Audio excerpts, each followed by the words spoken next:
Hello, I'm Arvish Dev. Welcome to my channel. Today we're gonna study MEG01 British Warway Unit 3rd Age of Chaucer. In the Age of Chaucer, we have 5 topics: historical background, cultural background, intellectual background, literary background, and the arts. So if you have any query, you can also WhatsApp me and directly call me. Here, number is on your screen and I'm ready to help you.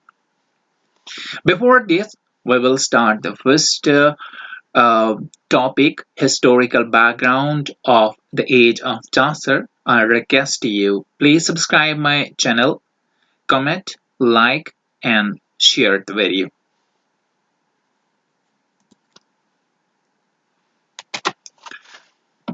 Historical background. The period between 1343 to 1450 is known as the Age of Chaucer. It marked the first significant literary age in the English literature. It heralded a new era of learning. Chaucer's age also witnessed many social, political, and religious challenges. There was a strong dislike for the Chaucer's interference, which had previously been the citadel of moral authority, social prestige, but now suffered from corruption, turpitude, and superstitions.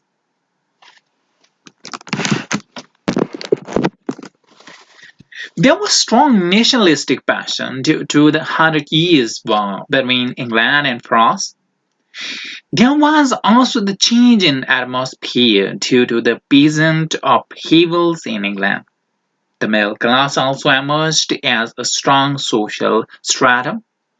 All of this represent a transition from a feudal social setup toward a free society where men and women could exercise their individual whims and fancies without fear of reprimand.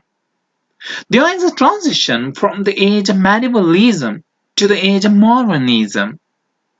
Geoffrey Chaucer was the first star of the former. You call it the first night star of the former and the morning sun of the latter. Another significant event of the age was Black Death or plague that affected one-third of the country's population. From this various social dynamic like limiting labor and employable bodies were affected. If we see historical background of the Chaucer, means of the age of Chaucer, we start from 1343 and remain continue in up to the 1450. So in this we have a lot of changing. बहुत सारी changings थी. उन changing में हमने एक नया literature देखा जिसको यहाँ पे हम कह सकते हैं कि ये एक सिग्निफिकेंट लिटरेरी एज थी इंग्लिश लिटरेचर की. इसमें एक आवाज आई, एक मनादी थी. वो किस चीज की थी कि it is a time of new learning. It is an era of new learning. It is a period of new learning. Means new learning started from this period. चौसर की एज में बहुत सारी जो है चेंजेस आई. हमने जो विटनेस की, हमने जो देखी, वो था सोशल चेंज, वो था पॉलिटिकल चेंज, वो था रिलीजियस चेंज. और इन चेंज के बीच में चैलेंज भी था. Means the two thing was alternatively going with this age. One was challenge, other was change. Change के साथ challenge तो होता ही है. अगर हम देखें यहाँ पे चासर का इम्पोर्टेंट पोर्शन जो था कैंटरबरी टेल का, उसमें यह बताया गया था कि चर्च करप्ट था और चर्च में कुछ ऐसी चीजें थी जो लोगों की लाइफ को डिस्टर्ब कर रही थी, क्योंकि चर्च से ही हर अथॉरिटी की जाती थी. यहां पे एक वर्ड है citadel. Citadel means it is a place, it was a central place. ऐसे इसको हिंदी में या उर्दू में आप इसको कह सकते हैं हिंदी में सिटाडेल को किला कहते हैं। किला मीन्स जो किले होते हैं ना, किला means it was a central place जहां से अथॉरिटी की जाती थी। तो किला यहाँ समझा जाता था चर्च को, तो चर्च से ही कोई अथॉरिटी आती थी और वो सोसाइटी के लिए आती थी। तो यहाँ पे मीन्स उसमें काफी ज्यादा जो है वो लोग उसमें मानते थे, उस पे यकीन करते थे जो अथॉरिटी आती थी फ्रॉम द चर्च, और उसके लिए काफी ज्यादा एक प्रेस्टेज था सोसाइटी में। लेकिन अब वो नहीं रहा था चासर एज में। क्यों? वहां पे करप्शन था, टर्पिट्यूड था, और उसके अलावा सुपरस्टिशन था।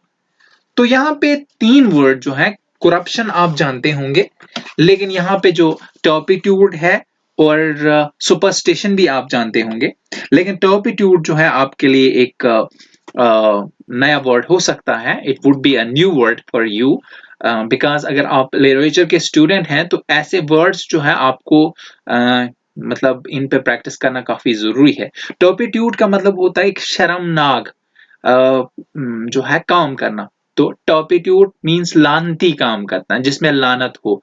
तो ये टर्पिट्यूड मीन्स आप शर्मनाक बुराई भी इसको कह सकते हैं।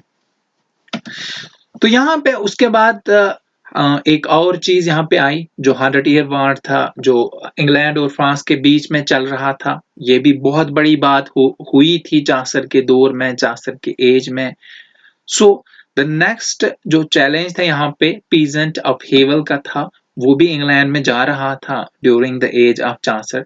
तो उसमें भी चेंजिंग आई, क्योंकि एटमॉस्फेयर कंप्लीटली चेंज हो गया जब पीजेंट रिवोल्ट आया। क्योंकि पीजेंटों को कम दिया जाता था, जो उनकी वेजेस थे, उनकी जो उजरत थी वो कम दी जाती थी, ड्यू टू दैट कि उन्होंने रिवोल्ट किया। और वहां पे पीजेंट की भी कमी थी, क्योंकि वहां पे ब्लैक डेथ हुआ था, तो ब्लैक डेथ से काफी लोग जो है मर चुके थे। और मिडिल एज जो है अब मिडिल क्लास जो है एक बहुत बड़ी क्लास बनने जा रही थी। जैसे कि यहाँ पे बताया गया है कि स्ट्रॉन्ग सोशल स्ट्रैटम था। So what is mean of stratum? Means तबका, मीन्स हिस्सा, मीन्स ग्रुप। स्ट्रैटम का मतलब ग्रुप। सो वो एक बहुत बड़ा ग्रुप बनने जा रहा था, मिडिल क्लास। क्यों? क्योंकि जो फ्यूडल सोशल सेटअप था वो अब चेंज होता जा रहा था। Means transition means there was changing in that particular social setup, जो फ्यूडल सेटअप था, सोशल सेटअप था। और वो कहाँ लेके जा रहा था? एक आजाद सोसाइटी की तरफ, मीन्स फ्री सोसाइटी की तरफ, जहां एक आदमी, एक औरत अच्छी तरह से अपने इंडिविजुअल राइट्स को और इंडिविजुअल जो है वो चाहतें जिनको थी, वांट्स जो थे, उनको विदाउट फियर ऑफ रेप्रिमंड जो है वो एक्सरसाइज करना चाहते थे। सो यहाँ पे विम आपके लिए नया वर्ड हो सकता है, क्योंकि आप लिटरेचर के स्टूडेंट्स हैं, इसलिए जानना काफी जरूरी है। विम का मतलब होता है एक लहर, एक ख्याल, एक वहम, और मतलब एक राइट भी इसको कह सकते हैं। और यहाँ पे जो फैंसीज का मतलब होता है, तो फैंसीज का मतलब भी होता है ख्याल, जो यहाँ पे इकट्ठा यूज हुआ है, विम एंड फैंसीज। तो इसका मतलब है एक जाती ख्याल, दोनों का मतलब एक जाती ख्याल। और विदाउट फियर ऑफ रेप्रीमंड, रेप्रीमंड का मतलब होता है बगैर डांट डपट के, यानी डांट डपट के डर के बगैर, यानी डांट डपट की जो मतलब डरूनी वो एक शक्ल बनी हुई होती है कि मुझे डांट डपट पड़ जाएगी। लोग उसी डांट डपट के बगैर अपने राइट्स को, अपने विम्स को, अपने फैंसीज को एक्सरसाइज करना चाहते थे। इसीलिए एक फ्यूडल जिनके पास एक अथॉरिटी थी, वो मिडिल क्लास और लोअर क्लास को दबाना चाहते थे, और वो अब नहीं हो रहा था, उसमें ट्रांजिशन आ रहा था। और लोग बगैर रेप्रीमंड के, बगैर किसी फियर के अपने फैंसीज और विम को जो है एक्सरसाइज करना चाहते थे, whether they were women, whether they were man. So women और मैन दोनों जो है ये चाहते थे। तो हर एक का ख्याल होता है कि अमन हो, तो ये सब कुछ ट्रांजिशन चासर एज में आ रहा था। नेक्स्ट वी हैव हियर के एक मेडिवलिज्म से मॉडर्निज्म की तरफ जा रहा था हमारा चासर जो पीरियड था। और चासर जो है इसको कंसिडर किया जाता है कि ये उस रात यानी कि खराब वाली रात का एक स्टार रहा है, और जो नई वाली जो है मतलब सुबह, जो नई वाली सुबह है उसका जो है वो क्या रहा है, वो सन रहा है, राइट। सो बहुत बड़ा सिग्निफिकेंट जो इवेंट यहाँ पे गुजरा वो ब्लैक डेथ था, और ब्लैक डेथ में पॉपुलेशन जो है 1/3 पॉपुलेशन जो कंट्री की थी वो अफेक्ट हुई थी, खत्म हुई थी ऑलमोस्ट। और इससे सोशल डायनेमिक, जैसे बहुत सारे सोशल डायनेमिक जिसमें जो है लेबर का कम होना, एम्प्लॉयमेंट बॉडी वगैरह, वो सब अफेक्ट हो गई थी। So next we have here characteristics. Here are the main characteristics of the period. First, language. The age saw the emergence of the standard English language. There was the single biggest development of the age, as the English had previously been heavily coped by the influence of French and Latin. The East Midland dialect became the accepted form of standardized English. The language saw great achievement and expression in the masterpieces of Chaucer. French and Latin saw a waning influence on the language of the day. Chaucer's use of language to describe the man and his place is embellished with beauty, simplicity, and humor. The common examples from the daily life account details of blooming gardens and spring to unique human characteristic. The language glorified themes of beauty, vitality, and the secular sentiment. So the first character which we have here is language. तो language का काफी ज्यादा हाथ रहा है, क्योंकि जब Chaucer था, चासर के दौर की बात ही है कि लैटिन और जो है वो फ्रेंच इस्तेमाल की जाती थी, और कोर्ट की लैंग्वेज भी फ्रेंच थी। तो यहाँ पे जो चेंज आया उसमें जो स्टैंडर्ड लैंग्वेज है उसमें चेंज आया, मींस जो एज थी वो स्टैंडर्ड इंग्लिश में एमर्ज हो गई, और स्टैंडर्ड इंग्लिश उसमें जाहिर होना स्टार्ट हो गया। और ये एक सिंगल बिगेस्ट डेवलपमेंट उस एज की थी कि इंग्लिश जो है उसको मतलब लिया गया, और जो बाकी लैंग्वेज थे जैसे लैटिन और फ्रांस है इसको कर्ब्ड किया गया। तो कर्ब्ड एक आपके लिए नया वर्ड हो सकता है। कर्ब्ड का मतलब रोका गया, उस पे रोक लगी गई, उस पे जो है वो क्या बोल सकते हैं कि आप उस पे जो है एक ऑब्स्टेकल्स, हिंड्रेंस जो है वो लग गया। क्यों लग गया? क्योंकि इसने जो लैंग्वेज पेश की चासर ने वो एक स्वीट भी थी, सिंपल भी थी, बहुत अच्छी भी थी। तो ये लैंग्वेज, वहां पे बहुत सारे डायलेक्ट थे जब चासर आया था, और चासर के दौर में बहुत सारे इंग्लिश के डायलेक्ट थे, लेकिन इसने ईस्ट मिडलैंड डायलेक्ट को ही चुना और इसको जो है एक स्टैंडर्ड इंग्लिश के तौर पर एक्सेप्ट किया गया। और इस लैंग्वेज में जो बड़ी अचीवमेंट और वो क्या बोलते हैं कि एक जो एक्सप्रेशन आया वो चासर के मास्टरपीस से आया, चासर के वर्क से आया। और चासर के वर्क में जो नुमाया वर्क है जो आप आगे भी पढ़ेंगे वो था कैंटरबरी टेल। और कैंटरबरी टेल में सिंपलिसिटी, एक क्यूरियोसिटी जानने की, और एक किस्म का जो है वो एक बहुत प्यारी स्वीट सी लैंग्वेज उसने इस्तेमाल की। और इसीलिए उसने फ्रेंच को भी पीछे छोड़ा और लैटिन को भी पीछे छोड़ा। लैटिन और फ्रेंच ने जब चासर आया, चासर के दौर में वो डाउनफॉल हो गया। यहाँ पे एक वर्ड है वेनिंग, वेनिंग का मतलब होता है डाउनफॉल होना, गिरना। तो लैटिन और जो फ्रेंच थी वो गिर गई, और उसमें जो मतलब इन्फ्लुएंस जो था वो खत्म हो गया, और इन्फ्लुएंस किसका आया? चासर की लैंग्वेज का आया। और चासर ने अपनी लैंग्वेज को बहुत अच्छे से जो है वो बयान किया, डिस्क्राइब किया, और अपनी जगह को भी बहुत अच्छी तरह से जो है उसने मतलब खूबसूरती से सजाया, उसने सादगी से सजाया, उसमें ह्यूमर था, उसमें एक सटायर था। तो उसकी वजह से उसने अपनी जगह, अपनी लैंग्वेज, अपने लोगों को सजाया। तो वजह ये थी कि फिर पार्टिकुलरली या ऑब्वियसली आप कह सकते हैं कि फिर लैंग्वेज वही पॉपुलर होती है। तो इसमें जो common example daily life account detail की है, वो उसने जो है स्प्रिंग से दिया। जैसे कि आप स्टार्टिंग में जब कैंटरबरी टेल पढ़ते हैं तो उसने अप्रैल को लिया वहां पे, फिर कहा कि अप्रैल में क्या क्या होता है। फिर उसके बाद ह्यूमन जो है वो कैरेक्टर को भी उसने बयान किया, और उसके बाद उसने लैंग्वेज को ग्लोरीफाई किया थीम ऑफ ब्यूटी से, वाइटलिटी से एंड सेक्युलर सेंटिमेंट से। Next, curiosity and criticism.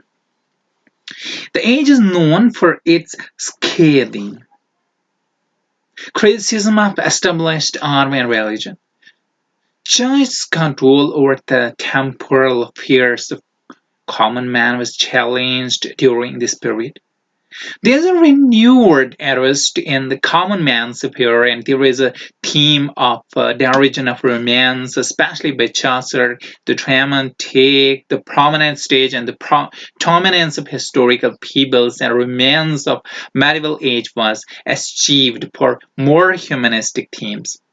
It was a period of great social and intellectual movements as well as poetry, unrest, and revolt. It had the bleak cold Black Death as well as the growth of scientific temper and inquiry. It had a great criticisms of church as well as the celebration of the commoners. It is often regarded as the precursors to the Renaissance moment of the Elizabethan age. तो इस age में important जो थी, एक word आपके लिए नया हो सकता है, स्केटिंग। तो स्केटिंग का क्या मतलब होता है? स्केटिंग का मतलब होता है सख्त क्रिटिसिज्म, एक मतलब अनबियरेबल क्रिटिसिज्म जो है एस्टेब्लिश हुई यहाँ पे। तो उसने क्या किया, उसने एस्टेब्लिश यानी कि एक स्केटिंग क्रिटिसिज्म ने जो है वो ऑर्डर और रिलीजन को एस्टेब्लिश किया। उसके बाद जो चर्च का टेम्पोरल कंट्रोल था, टेम्पोरल अफेयर था कॉमन मैन के साथ, जो मतलब वो अथॉरिटी कॉमन मैन के साथ शेयर करता था और उनको कंट्रोल करने के लिए अथॉरिटी बनाता था, ऑर्डर बनाता था, उसको इस पीरियड में चैलेंज किया गया। ये काफी बड़ा चेंज था इसमें। यहाँ पे जो मतलब एक वर्ड जो है आपके लिए नया हो सकता है, वो वर्ड ये है कि टेम्पोरल। टेम्पोरल का मतलब होता है वक्ती, means for the time being, right. तो यहाँ पे दूसरा वर्ड जो है वो आपका स्केदिंग। स्केदिंग जो है ये इसका मतलब होता है सख्त, बहुत अनबियरेबल। और उसके बाद नेक्स्ट यहाँ पे एक इंटरेस्ट आया, और वो इंटरेस्ट क्या था? एक नया इंटरेस्ट था जो कॉमन मैन्स के अफेयर में आया, और उसमें क्या था? थीम ऑफ डेरिजन था, डेरिजन ऑफ रोमांस। सो यहाँ पे नया वर्ड आपके लिए आ सकता है, डेरिजन। सो डेरिजन का क्या मतलब हो गया? डेरिजन का मतलब हो गया एक मतलब मजाक वाला, रोमांस था इसमें। तो ये चासर की तरफ से आया। जैसे वाइफ ऑफ बाथ का मजाक देखो, वहां पे क्या था, उसने उसका मजाक बनाया। और ये एक प्रोमिनेंट स्टेज थी, ये जो ड्रामा था, मींस ड्रामा हियर, जो वर्क ऑफ द चासर जो था, उसने एक प्रोमिनेंट स्टेज ली है। और यहाँ पे डोमिनेंस, जो हिस्टोरिकल फीबल्स जो थे, जो मतलब हिस्ट्री से लिए गई स्टोरीज जो थी, उनका डोमिनेंस हुआ। और उसके बाद जो रोमांस ऑफ मेडिवल एज थी, मेडिवल एज की जो रोमांस थी, उसका भी डाउनफॉल हुआ, उसको अचीव्ड किया गया ह्यूमनिस्टिक थीम से। तो यहाँ पे आपका एक वर्ड हो सकता है, नया हो सकता है, अचीव। तो अचीव्ड का मतलब होता है मतलब बाज रखना, मीन्स जो ह्यूमनिस्टिक अप्रोच थी, जो रोमांस मेडिवल रोमांस था, उसको अचीव्ड किया गया, उसको हटाया गया वहां से। क्यों हटाया गया? क्योंकि ज्यादा फोकस जो है ह्यूमनिस्टिक अप्रोच पे आया। Means the more approaches were used for only the humanistic themes, and romance of medieval age was completely eschewed or completely removed. तो यहाँ पे एक और बात हुई, जो हिस्टोरिकल फेबल्स थी, fables mean story, historical fables, उनमें डोमिनेंस आया। यानी आप इसको ऐसे, इस लाइन को ऐसे भी लिख सकते हैं कि there was a downfall in the historical fable of medieval period और मेडिवल एज। इस एज में एक सोशल और एक इंटेलेक्चुअल मूवमेंट जो है वो चली। उस मूवमेंट में पॉवर्टी भी थी, अनरेस्ट भी था, रिवोल्ट भी था, गरीबी, दिमाग का सुकून खत्म होना और बगावत, ये सब चीजें उस मूवमेंट का, उस इंटेलेक्चुअल मूवमेंट का हिस्सा था। तो यहां पे एक और बात हुई जो हमने पीछे भी डिस्कस की, वो था ब्लैक। लेकिन वो ब्लैक डेथ हमने इस मींस ऐसे उसका रेलेवेंस ऐसे था, ऐसे हमने उसको वहां पे डिस्क्राइब किया था कि there was a loss in the human being and 1/3 of the society or 1/3 of the population of the country was completely lost. लेकिन यहाँ पे with that you call it के आप इसका जो है नेगेटिव पॉइंट था वो, but with that negative point we have here the positive point. Positive point means यहाँ पे एक साइंटिफिक टेम्पर का जो है वो मतलब ग्राउथ होती है, मीन्स ओरिजिन होती है, और मीन्स लोग इस पे तहकीक करना स्टार्ट कर देते हैं कि इसको हम ओवरकम कैसे करें, मीन्स साइंटिफिकली। जैसे कि एक एग्जांपल मैं दूं, यहाँ पे कोरोना वायरस आया तो कोई जानता नहीं था, फिर इसका इंजेक्शन किया, मीन्स यहाँ पे हमने सीखा कि how to fight with corona virus. तो इसी तरह से ब्लैक डेथ जो था वो they don't know about the black death at that particular time. So when it came there, they became in a position to fight to this particular plague with the scientific temper and inquiry. So ये वाला change वहां पे हुआ. The next we have here the great criticism जो charge की थी, और इसमें चार्ज जो है उसकी थी, और जो कॉमन पीपल था वो भी सेलिब्रेट कर रहा था इस चीज को, मींस के he was also not obeying the laws of the church, और ही वाज सेलिब्रेटिंग हिमसेल्फ कि we gonna be free, we are free and we are fighting for our freedom.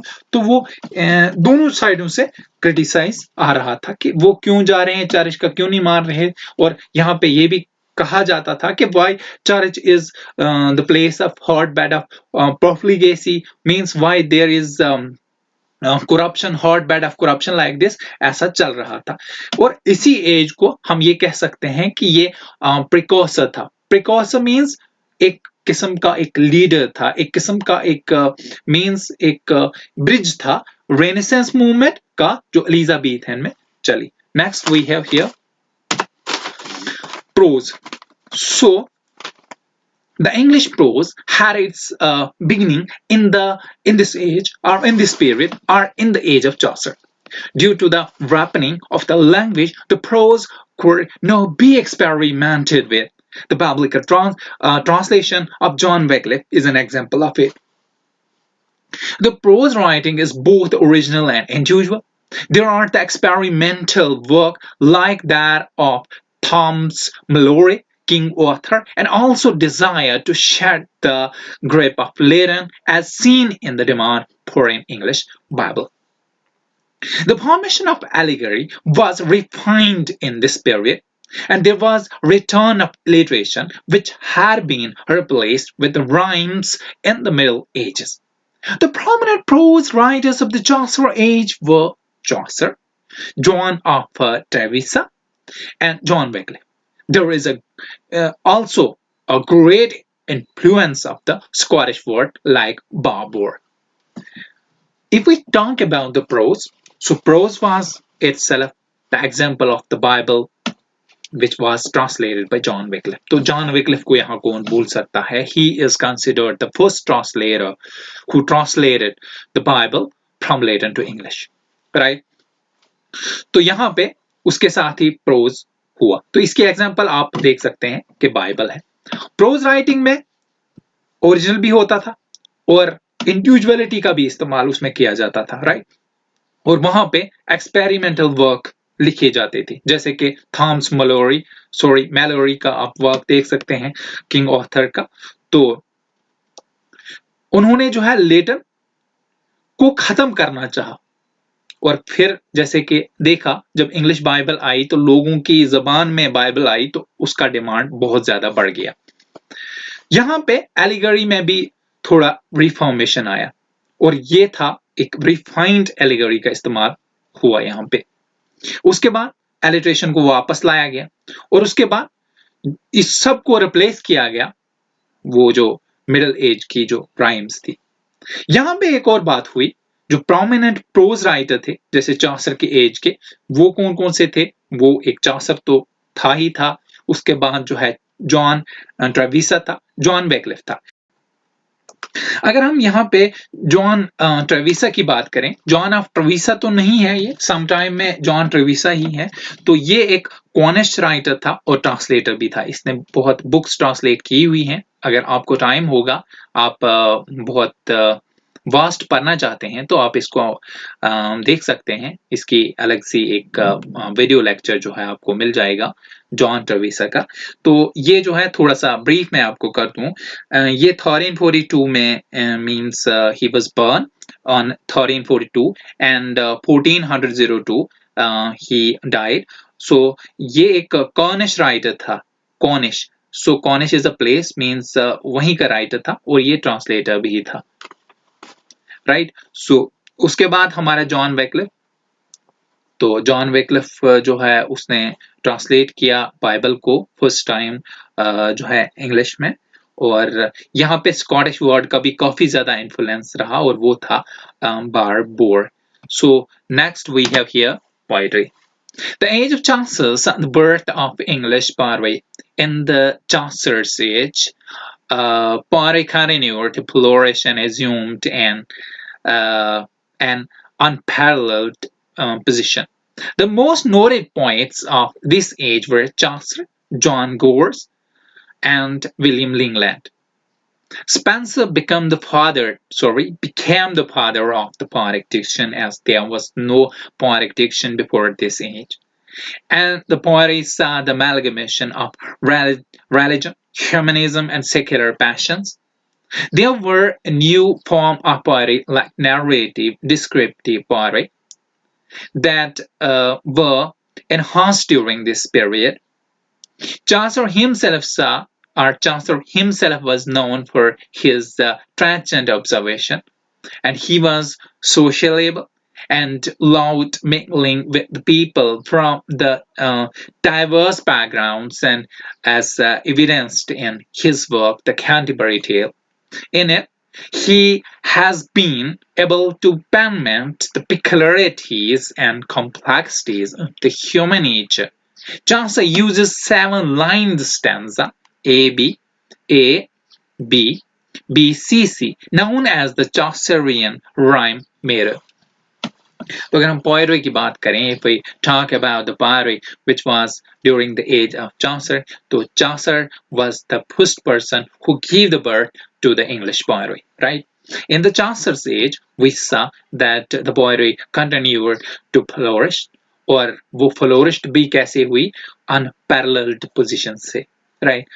जो most important points of the Chaucer age were Chaucer himself, और उसके बाद John गोवर और William लिंगलैंड, ये सब उसमें थे और काफी ज्यादा पॉपुलर भी हुए, और इनमें सबसे ज्यादा पॉपुलर चॉसर हुआ। अगर हम देखें, इसको हम फादर ऑफ इंग्लिश पोएट्री कह सकते हैं, लेकिन बाद में हम जो है father of English poet Spencer को कहते हैं। क्यों कहते हैं? क्योंकि स्पेंसर ने पोएटिक डिक्शन लाया था। सो ये काफी इंपॉर्टेंट है। What is poetic diction? Poetic diction refers to the operating language of poetry, language employed in a manner that set poetry apart from other kind of speech or writing. It involves the vocabulary and the phrasing and the grammar considered appropriate and inappropriate to poetry at a different time. समझाने की कोशिश करूंगा इन उर्दू और Hindi.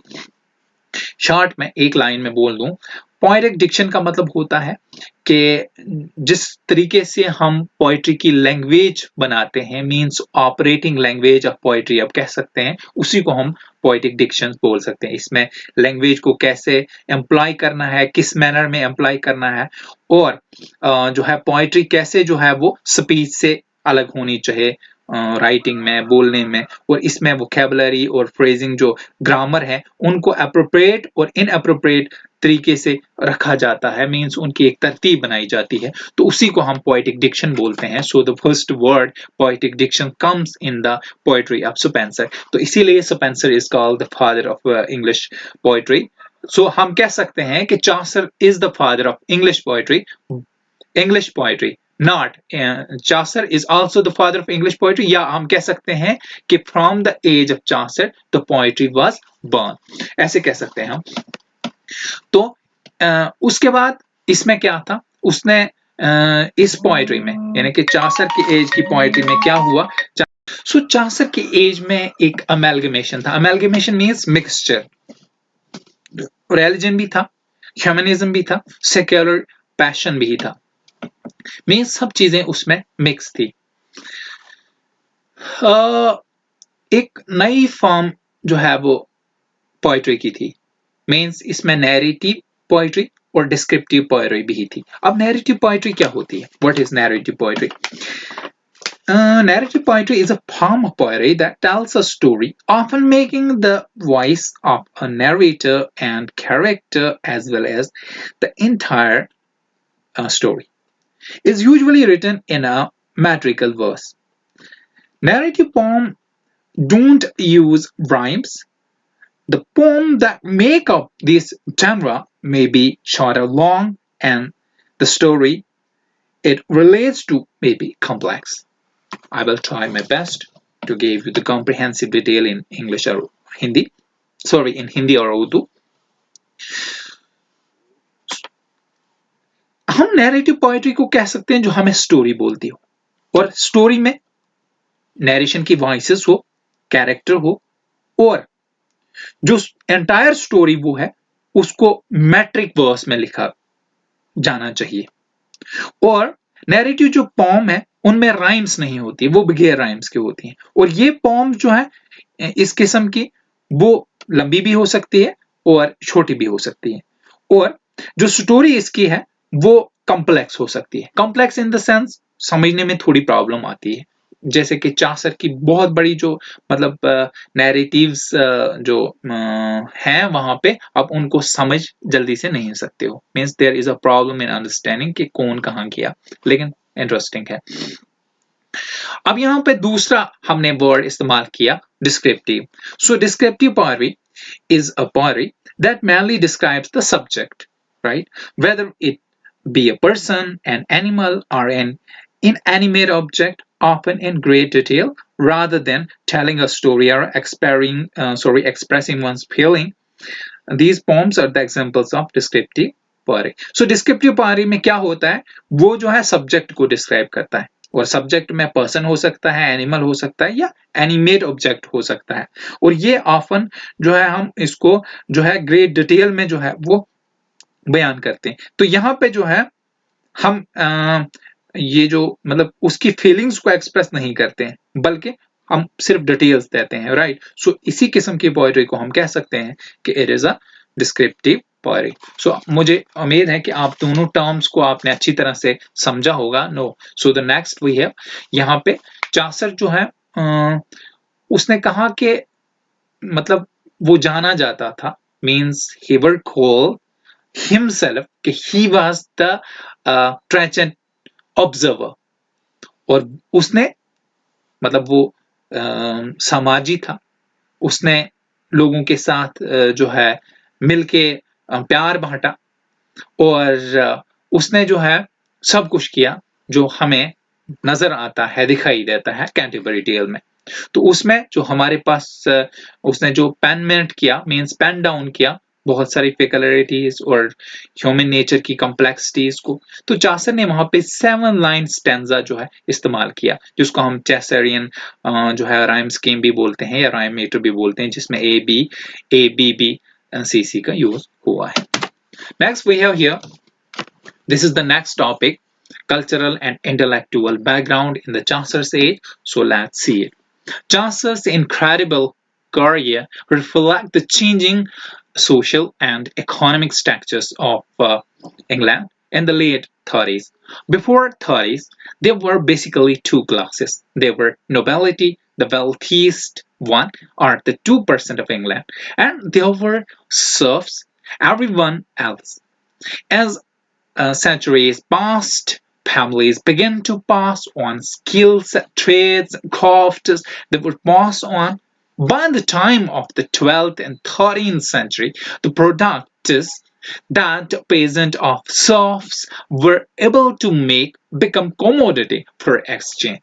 And instead of importing goods or having certain product costume made expensively, not autocrat, it's aristocrats and nobility begins to buy from and realize the benefit of trading with the domestic and local merchants.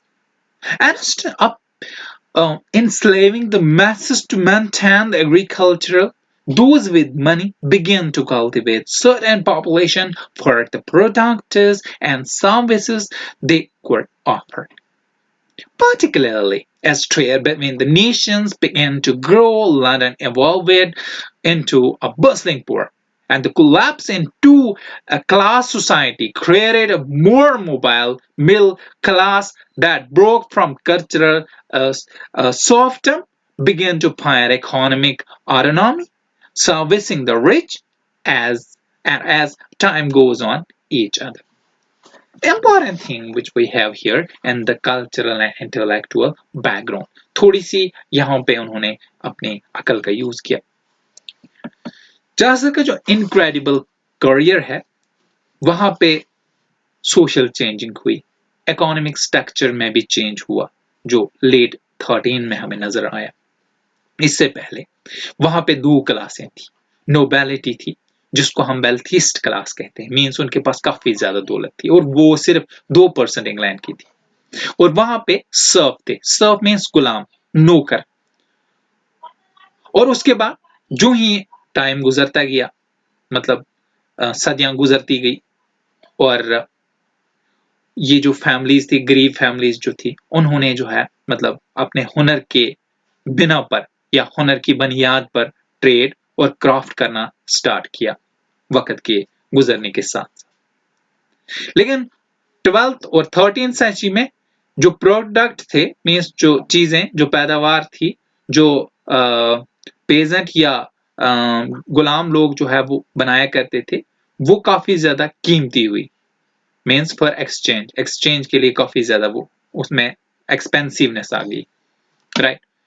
इसके बजाय वो goods को export करें, means बाहर दें, उनको जो है सर्टेन प्रोडक्ट कस्ट्यूम जो है एक्सपेंसिवली जो है वो क्या करते थे, जो एरिस्टोक्रेटिक और नोबिलिटी थे वो इनसे लेने लगे. और उनको रियलाइज हुआ कि जो बेनिफिट है ट्रेडिंग का, जो मतलब बेनिफिट यानी ट्रेडिंग का बेनिफिट डोमेस्टिक के साथ है या सोशल मर्चेंट के साथ है, वो बाहर नहीं है. मींस उन्होंने फिर वहीं पे लेना स्टार्ट किया. वो कम कीमत में देते थे, उनको बाहर से काफी ज्यादा महंगे मिलते थे. इसके बजाय कि वो उनकी गुलामी करते, उन्होंने एग्रीकल्चरल जो है वो प्रोसेस को मेंटेन किया. किस तरह से, यानी कि इस तरह से कि वो मनी को जो है मतलब ज्यादा जो है उसको मतलब लेने लगे, मींस प्रोडक्ट भेजने लगे. और सर्टेन पॉपुलेशन जो है वो प्रोडक्ट को जो है वो क्या करते थे, कल्टीवेट करते थे, क्रिएट करते थे और फिर उनको भेज देते थे. उसके बाद पार्टिकुलरली ये ट्रेड जो है वो काफी ज्यादा ग्रो हो गया. लंदन जो है तकरीबन एक बस्लिंग पोर्ट बन गया, मींस वहां पे बिजनेस पोर्ट बन गया, वहां काफी ज्यादा रश हुआ करता था. और ये जो कोलैप्स था ये उन दो सोसाइटीज के बीच में जो है वो मतलब क्रिएट हो गया. और जो मोबाइल मिडिल क्लास थी, जो एग्रीकल्चरल स्लेवडम से जो है मतलब टूट कर यहाँ पे आई, उन्होंने जो है फिर इकोनॉमिक ऑटोनॉमी मतलब वो स्टार्ट की और जो मतलब रिच लोग थे उनकी सर्विस करना शुरू कर दिया जैसे जैसे टाइम गुजरता गया. Chaucer grew up and lived during this expansion of merchant class because his father served as an important recreational function for the wealthy wine distribution. He had connection through the client that allowed Chaucer entrance into a noble and aristocratic world.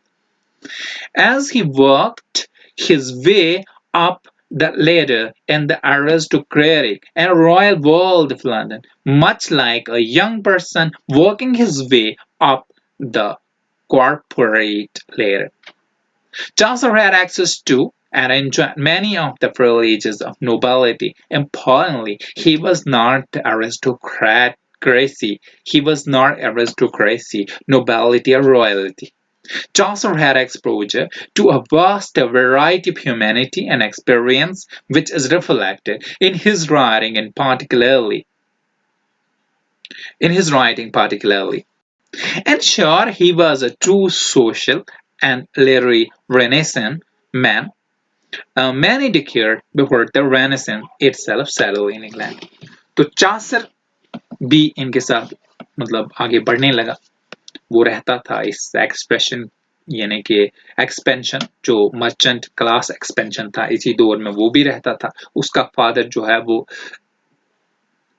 सर्व करता था recreational function wealthy लोगों के लिए, means उसमें wine distribution वगैरह वगैरह. और इस तरह से इसको भी जो है वो एक कनेक्शन मिला उन क्लाइंट्स के दौर में जो चासर जिन्होंने चासर को जो है वो पॉसिबल बनाया कि वो नोबल और एरिस्टोक्रेटिक वर्ल्ड में जाएं. वहां पे उनके मतलब एरिस्टोक्रेटिक वर्ल्ड में रास्ता बन गया. जो ही उसने अपना वर्क स्टार्ट किया इस मतलब रास्ते पे, तो एक लंदन का जो है वो रॉयल वर्ल्ड में उसका बहुत बड़ा नाम बन गया. एक यंग पर्सन के मतलब कॉपरेशन से वर्क से वो काफी ज्यादा नुमाया हो गया, काफी ज्यादा आगे बढ़ा. चासर का एक्सेस जो था उसने उसको एंजॉय किया और जो उसको वहां पे रास्ता मिलता था, प्रिविलेजेस मिलता था नोबिलिटी में, उसने उसको एंजॉय किया.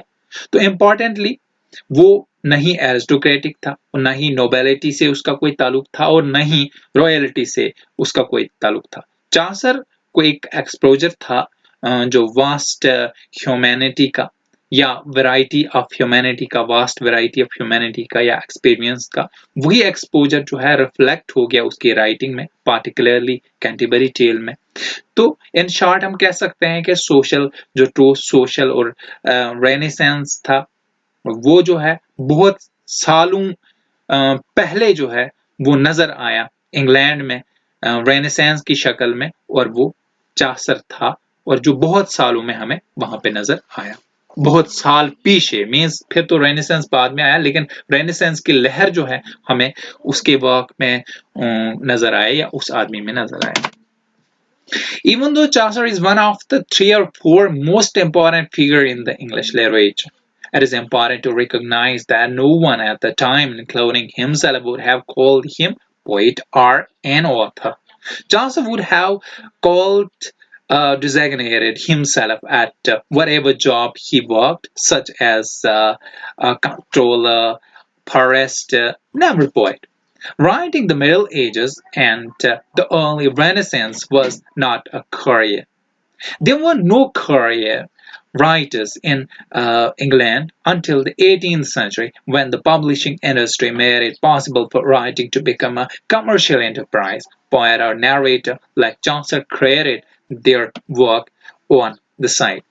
यहाँ पे अगर देखें तो चासर का फिगर जो है 4 या 5 इंपॉर्टेंट फिगरों में शुमार किया जाता है इंग्लिश लिटरेचर में. It is counted in 4 or 3 figure, important figure in the English literature, हम ऐसे कह सकते हैं. तो it is important to identify that no one at that time, means at the time of Chaucer, यानी Chaucer के दौर में कोई भी अपने आप को जो है ये कह नहीं सकता था, या उसकी जो है डिजिग्नेशन ऐसी नहीं हो सकती थी कि वो अपने आप को कंसिडर करे कि I am author, I am writer, I am writing my work. तो ऐसा नहीं होता था. तो वो जैसे चासर यहाँ पे चासर ने क्या क्या किया, वो एक कंट्रोलर था, फॉरेस्टर भी था, और उसने अपने आप को कभी भी पोएट नहीं कहा जब वो मिडिल एज में था. तो अर्ली रेनेसेंस में भी ये एक इसको करियर नहीं समझा जाता था. ये मींस इसको एक बैकवर्ड सा हाँ पार्ट टाइम जॉब कहा जा सकता. पार्ट टाइम जॉब नहीं, एक क्यूरियोसिटी निकालने के लिए लिख लिया, बस लिख लिया, मींस फिर उसकी कोई भी उतनी ज्यादा जो है इंपॉर्टेंस नहीं होती थी, और वो करियर ही नहीं होता था इंग्लैंड में 18th सेंचुरी तक, जब 18th सेंचुरी में पब्लिशिंग इंडस्ट्री आई, फिर जो है उसने राइटिंग को पॉसिबल बनाया कि वो फिर कमर्शियल एंटरप्राइज पे इसको जो है मतलब लेके गया। तो यहाँ पे पोएट और नैरेटर जैसे चासर ने अपने उस अंदर जो है वो क्रिएट किया, वैसा ऐसा नहीं था। मीन्स इन शॉर्ट, आप कह सकते हैं इन शॉर्ट पूरे का क्रक्स जो है, पूरी इसका क्रक्स वो ये है कि चासर के दौर में कोई अपने आप को राइटर कंसिडर नहीं किया जाता था, क्योंकि writing was not career, writing was not considered the career, so that हम कह सकते हैं कि it was not particularly gaining the importance. Next we have here, they usually distribute their work to other members of the court or nobility in a limited circulation, or, in the case of Sir Gawain, a poem was written and used for the aristocratic or a royal event like wedding, birthday, or holiday. And the Canterbury Tale was more than likely distributed for the readership among the Chaucer's friends and colleagues in a various aristocratic spheres he traveled. Depending upon how you choose to interpret a work, audiences can be an important factor, and it would be the significant to know, for instance, when you read the wife of Bath's Tale, that only rich and noble men would have read it. तो यहाँ पे इसको distribute किया जाता था court में, nobility में, तो लिमिटेड सर्कुलेशन होती थी। Means there were the limited circulation of circulating the work, circulating the poetry, जो भी आप लिखना चाहते थे और उसको लिमिटेड लोगों तक ही पहुंचाना होता था। मींस लिमिटेड लोग ही उसको पढ़ते थे, क्योंकि एरिस्टोक्रेटिक फैमिली ही उस वक्त ज्यादा पढ़ी लिखी होती थी और वही उसको पढ़ती थी। मींस आपने यहाँ पे देखा कि there were 2 or 3% peoples who were aristocratic, who were particularly having the skill of reading or writing, तो इसलिए उन तक ही पहुंचा जाता था। जैसे कि हम यहाँ पे जैसे सर गवान जो एक पोम है, बहुत पुरानी पोम है, उसको जो है एरिस्टोक्रेटिक लोग ही या रॉयल लोग ही जो है मतलब पढ़ते थे। तो कब उनका भी इवेंट होता था, जैसे वेडिंग में या बर्थडे में या हॉलीडे में उसको पढ़ा जाता था। अगर हम कैंटरबरी टेल की बात करें तो वो भी मतलब डिस्ट्रीब्यूट हुई थी। उसके जो रीडरशिप जो थे वो चांसर के फ्रेंड थे, उसके कॉलीग थे, या कुछ वेरियस एरिस्टोक्रेटिक सफियर भी हो सकते हैं, या वहां पे जहां पे उसने ट्रैवल किया हो तो वहां पे भी हो सकता है कि वो वहां तक भी पहुंचा होगा। ये डिपेंड करता था इस वर्क को इंटरप्रेट करना। आपके ऑडियंस काफी इंपॉर्टेंट फैक्टर हुआ करते थे आपके वर्क को इंटरप्रेट करने में या आपके वर्क को उसकी तशरीह करने में। तो ये सिग्निफिकेंट जाना जाता था। एग्जाम्पल, जब आप पढ़ते हैं वाइफ ऑफ बाथ या वाइफ ऑफ बाथ को ही पार्टिकुलरली, तो वहां पे हमें पता चल जाता है कि only rich and noble man were able to read, और बाकी जो आम आवाम थी and they had no skill to read at that particular time. Next हमारा है लिटरेरी बैकग्राउंड ऑफ चांसर। तो लिटरेरी बैकग्राउंड में क्या था? The age of Chaucer is the first significant period in the literary history of English. In every walk of life, there were signs of change. The social, political, religious, literary changes were taking place. In short, it was an age of change, an age of transition. The age of Chaucer was a transitional age. The medievalism was departing and modernism was developing slowly. Wycliffe and his Pulver were sowing the seed of reformation. They were making attack upon the church. Individualism was being emphasized. Military events were distributing to the growth of patriotism, nationalism, or national consciousness. The industrial development was giving rise to the middle and working classes. It led to the era of feudal system, and in this way, we find that the age of Chaucer was an era of transition. Growth of national sentiment. The age of Chaucer witnessed the beginning of the Hundred Years' War. England was at war with the Scotland and France. The war brought great victories in the Battle of Crecy and Poitiers, and the consciousness of national unity was strengthened. The war gave a feeling of national pride and self-respect to the people of England. The national life got purified and powerful national sentiment grew. अगर हम literary background of Chaucer की बात करें तो ये काफी important या significant period इसको कहा जाता है लिटरेरी हिस्ट्री ऑफ इंग्लैंड में, राइट। एवरी वॉक में, एवरी जगह पे हमें चेंज चेंज चेंज मिल रहा था। वेदर हम चर्च में जाएं तो चेंज था, हम आम लोगों के बीच में जाएं तो चेंज था, मिडिल क्लास में जाएं तो चेंज था, हम सर्फ की बात करें तो चेंज था, हम जो है सर्फडम की बात करें तो चेंज था, इंस्लेविंग की बात करें तो चेंज था, पीजॉट की बात करें तो चेंज था। Main social, political, religious, literary changes all the way in England, right. और उसके बाद अगर हम यहां पे कह सकते हैं इसको कि ये एज ऑफ ट्रांजिशन था। ट्रांजिशन का मतलब ही चेंज था। क्यों इसको हम कह सकते हैं? क्योंकि मेडिवलिज्म जो है वो डिपार्ट हो रही थी, खत्म हो रही थी। There was a downfall in the medievalism, और मॉडर्निज्म जो है वो डेवलप हो रही थी, एलिवेट हो रही थी, एनहांसिंग पोजीशन में थी। वैक्लफ और उसके जो फॉलोअर थे वो मतलब रिफॉर्मेशन को बढ़ोतरी दे रहे थे, उसके सीड्स वो जो है बो रहे थे, राइट। और उसके बाद चर्च पे अटैक हो रहा था। मीन्स कौन सा attack? Means church is a place of profligacy, church is a hotbed of profligacy, church is a hotbed of corruption, church, there is nothing in the church, the priest of the church gonna make their own decision, whatever they like to do, they're gonna impose their authority on the society without having its evidence in the scripture। ऐसा हो रहा था। आगे military event जो है वो भी जो है आगे बढ़ रहा था, और मिलिट्री इवेंट में एक इंपॉर्टेंट सी चीज आ रही थी, पैट्रियोटिज्म और नेशनल कॉन्शियसनेस। ऐसा क्यों हो रहा था? क्योंकि वार चल रहा था ना, 100 ईयर वार चल रहा था फ्रांस और इंग्लैंड के बीच में। तो इन्होंने कहा हमारा इंग्लैंड चला जाएगा, हमारा जो है मतलब अगर हमारी जमीन गई तो हम कहाँ जाएंगे। तो यहाँ पे एक मौका मिला इंग्लैंड को अपनी पैट्रियोटिज्म शो करने के लिए, तो उन्होंने पैट्रियोटिज्म और नेशनल कॉन्शियसनेस को भी शो किया। यहाँ पे ये भी एक चेंज हो रहा था। Means there was also change in the military view point. और यहाँ पे इंडस्ट्रियल डेवलपमेंट जो है वो मिडिल क्लास और वर्किंग क्लास को ज्यादा जो है वो डेवलप कर रही थी। क्यों? क्योंकि पहले वो सुप्रेशन में थे, डोमिनेंस में थे, तो अब जो है वो प्रोमिनेंस में आ गए थे।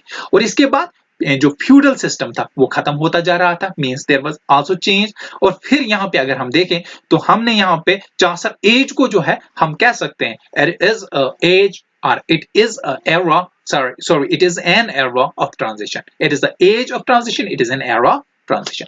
हम यहाँ पे ग्रोथ ऑफ नेशनल सेंटीमेंट की बात करें तो चासर के 100 ईयर वार से हमें यहां नजर आया, देखने को मिला कि चासर की दौर में जो वार चला तो उसमें नेशनल सेंटीमेंट था, राइट। और वार स्कॉटलैंड और फ्रांस के बीच में था। वार जो था, अब मैंने कहा वार इंग्लैंड और फ्रांस के बीच में था, तो ये स्कॉटलैंड जो है इंग्लैंड का ही पोर्शन है, मींस इंग्लैंड का ही पार्ट है, means Scotland is itself the England. So यहाँ पे जो वार था और जो मतलब ग्रेट विक्ट्रीज थी वो क्रेसी और पोर्टियस में थी। और इसमें जो कॉन्शियसनेस ऑफ नेशनल यूनिटी जो थी वो ज्यादा स्ट्रांग हुई थी, क्योंकि इन्होंने यहाँ पे जो है क्रेसी और पोर्टियस में जो है विक्ट्री हासिल की थी। और जो वार थी वो एक नेशनल प्राइड्स और सेल्फ रिस्पेक्ट जो पीपल ऑफ इंग्लैंड थे उनको दे रही थी। उनको जो है मतलब उनको फील भी हो रहा था, और वो उनको फील करवा रही थी। कौन? वार के फीलिंग ऑफ नेशनल प्राइड और सेल्फ रिस्पेक्ट जो है पीपल के लिए काफी जरूरी है। और नेशनल लाइफ जो है वो काफी खालिस हो गई थी। There was the purification, there was nothing amalgamation in that particular life. और वो पावरफुल भी थी, और उसमें जो सेंटिमेंट्स थे, उसमें जो आइडियाज थे, उसमें जो क्रिएशंस थे वो बढ़ती जा रही थी। Means there were the growth in the nation sentiment, in the power, right? So next यहाँ पे ब्लैक डेथ, ये feminine and social unrest, right? So the age of Chaucer faced natural calamities and social unrest, plagues and pestilences, constitutional conflict and unorthodoxy came to the forefront in 1348 to 1349 came the terrible Black Death. It shook the social fabric violently. A large number of people died. It reappeared in 1362, 1367, and 1370. Famine followed plague, vagrant and thieves multiplied, labor became scarce, heavy taxes were imposed. The tool tax brought about the peasants' revolt, and this revolt was the tool tax brought about the peasant revolt, and the revolt was clear sign of social tension and unrest. Corruption of the church. In the age of Chaucer, the church was the seat of power and prestige. It was affected with the corruption. The churchmen were part of wealth and luxury, and they indulged themselves in all sort of vices, and they lived in a godless and worldly way. John Wycliffe, the morning star of Reformation, led an attack upon the growing corruption of the church. So यहाँ पे black death आया, feminine और social unrest था.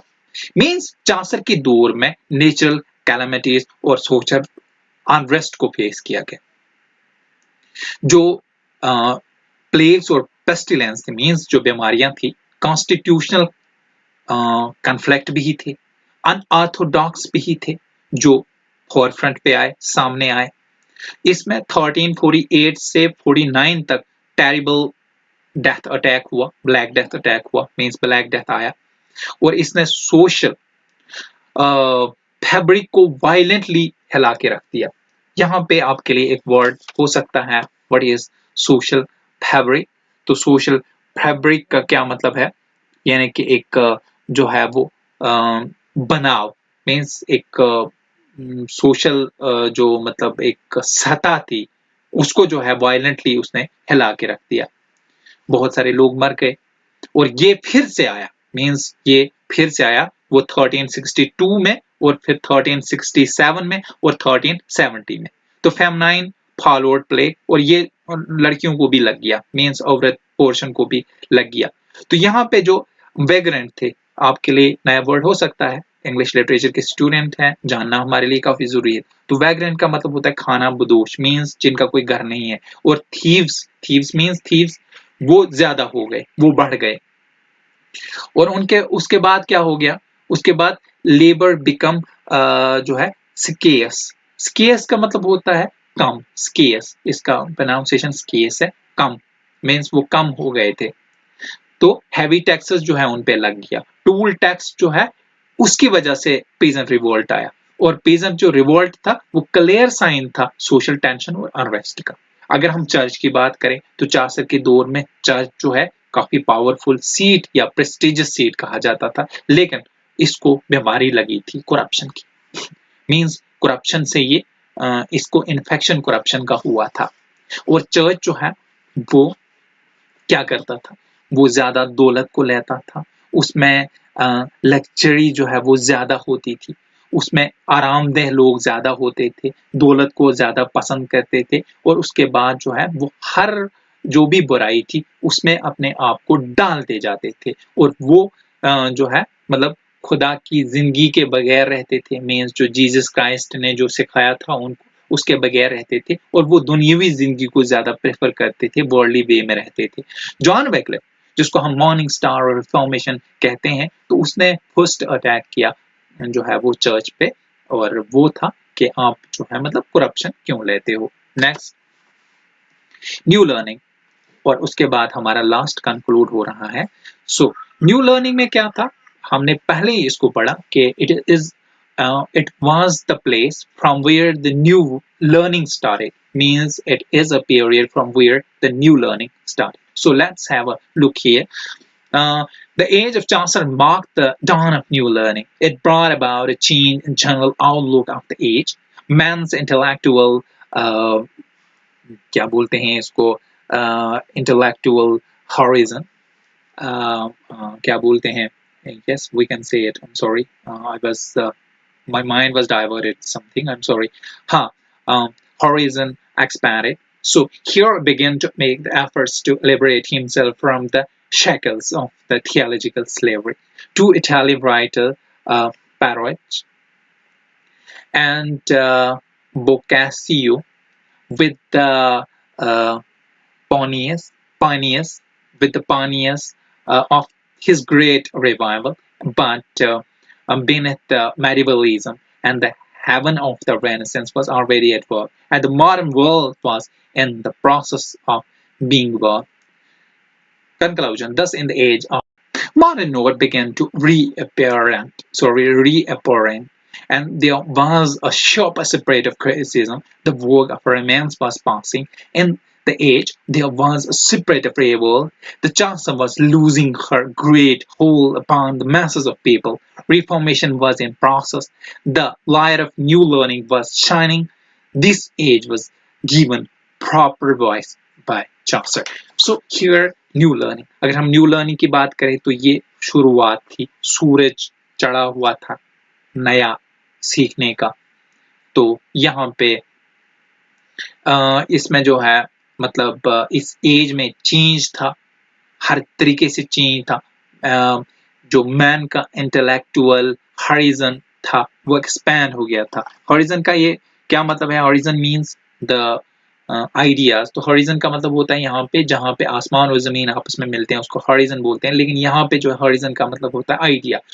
Intellectual idea जो था आदमी का वो एक्सपैंड हो गया था, और he began to make effort to liberate himself from the shackle of theological slavery।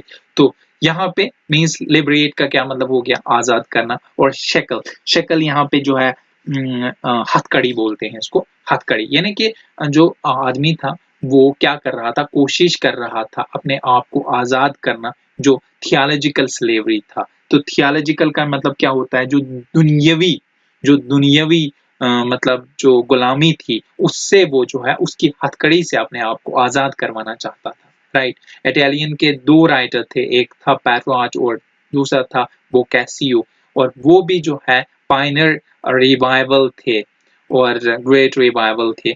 और beneath the medievalism अगर हम करें तो the haven of renaissance already जो है काम पे लग चुका था। मॉडर्न वर्ल्ड जो था वो प्रोसेस कर रहा था जन्म लेने का।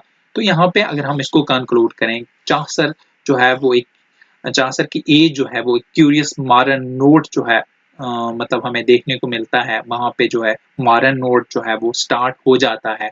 अपैरेंट मीन्स जाहिर होना, अपैरेंट हो जाता है वो। तो यहाँ पे हम कह सकते हैं कि शार्पर सेपरेट जो है वो क्रिटिसिज्म का जो मतलब भी वहाँ पे था।